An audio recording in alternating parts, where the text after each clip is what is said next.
guys, my name is Brandon, welcome back to 100% Chelsea and welcome back to another transfer show. Now before we get into this transfer show, I'd just like to do a bit of shameless plugging. That's right, me and Louis, myself and Louis and I, did a podcast on 100% Chelsea yesterday. It went up late last night. Basically, we had a lot of teething problems. It took about 9 hours to record and then it took an extra probably about 12, 13 hours to actually upload. So we had some teething problems, but it is up now. It's about an hour and 20 minutes long. So go and check that out if you are basically wanting to watch us talk for about an hour and 20 minutes. We cover everything from Arsenal and the Community Shield to transfers to what happened in pre-season, etc, etc. So go give that a watch. It is last night's video. It will be on 100% Chelsea channel now. But let's get into the transfer show without any further ado, guys. And we're going to jump straight in with a massive target that we have apparently launched a bid for. That's right, Virgil van Dijk is apparently our latest target, and it means that we will be trying to pip Liverpool in a deal for the Dutch centre-back. Now, I've mentioned before, I wouldn't mind Virgil van Dijk. David Luiz, obviously, slightly better, slightly more experienced, in my opinion. Virgil van Dijk coming in would probably see David Luiz move to more of a centre-mid, centre-defensive mid role, especially because we are light on midfielders as well. It would be about £50 million. Basically, what we're trying to do is we're trying to do Willian. We're trying to launch a bid at the last second and try and basically sway Van Dijk's head. It's a good move because he's a solid defender. He's only going to get better. But we have a lot of defenders. You've got Christensen, Azpilicueta, Rudiger, Luiz, Cahill. You know, we've got a lot of defenders. Alonso can play centre-back as well. We should really be focusing on the wing-back positions, in my opinion. But you know, if we get a deal across the line for a fantastic player, then why not? He is training in isolation. He's not training with the Southampton team. He's training by himself. So it's slightly like Diego Costa's situation. He does want to leave. Everyone knows that. And I think because of that, obviously we've played it so poorly that, you know, the media have come out and basically we're going to accept anything below 30 million on Costa. We're going to lose money on Costa, basically. And I think that could be the same for the Van Dijk situation because a lot of people know that he wants to leave. Teams could knock the price down from Southampton a bit. So it could be 50 million, it could be less. It'll we're going to have to wait and see if time tells.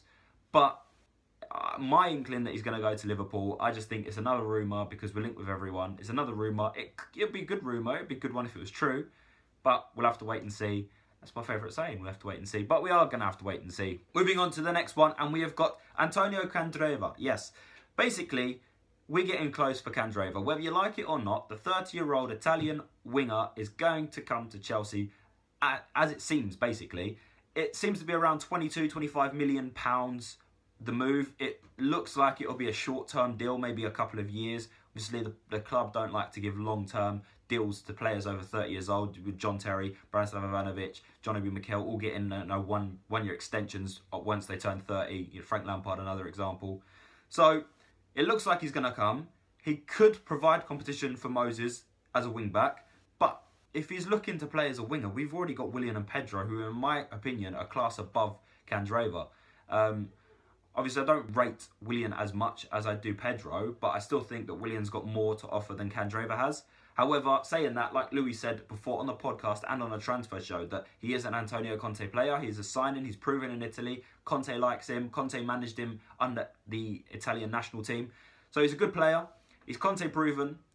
It could be a good signing. It could be a poor signing. It depends on how he adapts to the league. You know, if he's a Conte player, he's Conte proven, and Conte wants him, you know, you've got to kind of trust him. He won us the league in his first season, so... And he actually made Alonso and Moses really, really decent wing-backs, when before that, they probably weren't decent wing-backs, if we're honest. So, you know, Conte, Jesus, what's the difference? Moving on to our final transfer target of the day, and it is a huge one.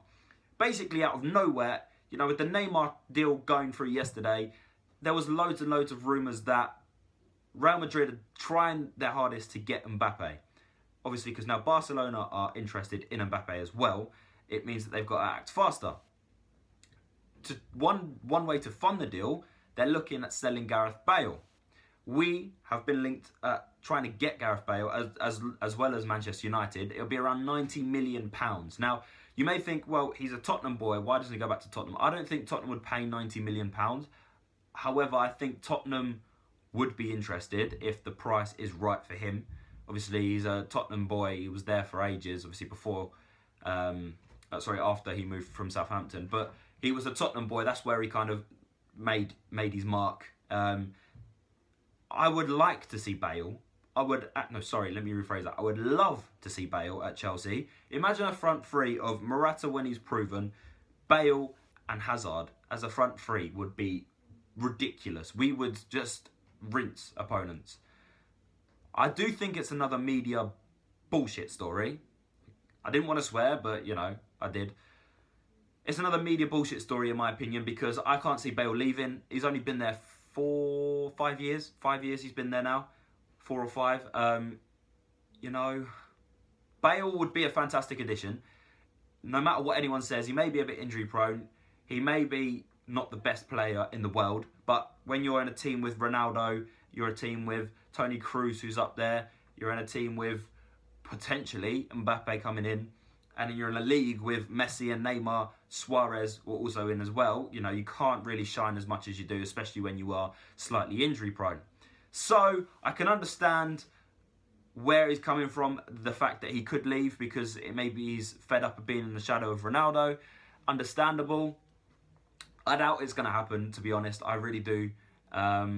It's another, like I said, it's another media bullshit story. But let me know how much you would pay for Gareth Bale down in the comment section down below. Would you pay 90 million for him? And do you think he is good enough to come to Chelsea? That's a stupid question. Of course he's good enough to come to Chelsea. But do you think he'd be good enough to start as a front three straight away? Would he replace Willian and Pedro, or would it take some time for him to integrate into the squad? Let me know your thoughts, guys, on all the transfers as well, down in the comment section below. Check out 100% Chelsea on all social media, links down in the description as well. Like I said, check out our podcast from yesterday. If you don't already, follow me on Twitter and subscribe to my YouTube channel. Link will be in the description as well.